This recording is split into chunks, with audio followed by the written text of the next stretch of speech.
All right, so this is Unit 4, Lesson 3 for our calculus class. Unit 4 is Applications of Differentiation. Lesson 3 is Interpreting Motion from the Velocity Graph. So last lesson we talked about from the position graph information. Now we're looking at the velocity graph. So a couple things that kind of helps clarify how to think about this. If I'm given a graph and I'm asked a question about the opposite of the derivative. So like if I'm given the velocity graph and I'm asked something about the position graph, I got to think about where I am above or below the x-axis.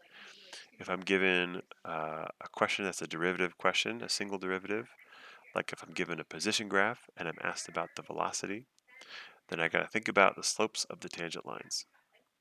Or if I'm given the velocity and asked about the acceleration, it's also a single derivative question, think about the slopes of the tangent lines.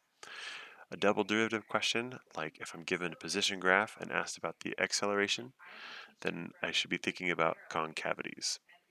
This is a nice clean slide that kind of sums up what we've talked about and things we will be talking about.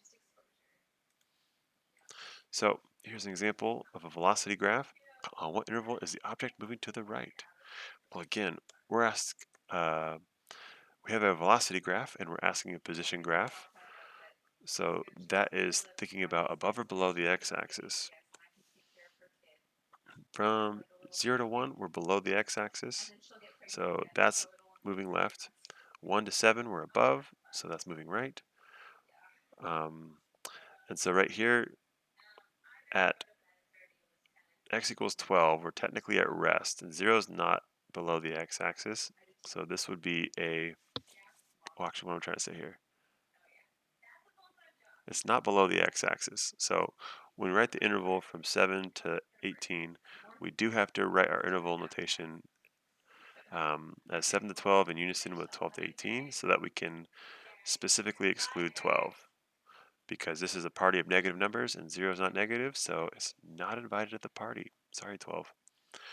An object is at rest when our velocity graph is at 0. So any x-intercept, 1, 7, 12, those are all moments where the object is at rest. Okay, so if I'm talking about the acceleration, is it positive, is it negative? I'm given the velocity, I'm asking acceleration questions. So that's a one single derivative question. I should be thinking about slopes of tangent lines. In the last lesson, we were given position graphs and asking acceleration questions would be a double derivative question. So in the last lesson, we'd be talking about concavity with this. But since we have velocity graph and we're asking about acceleration, it's only a single derivative question. So we are thinking about tangent lines. So anywhere where the tangent line has a positive slope, we have a positive acceleration. Anywhere where the tangent line is negative, we have a negative slope. We're thinking about negative acceleration.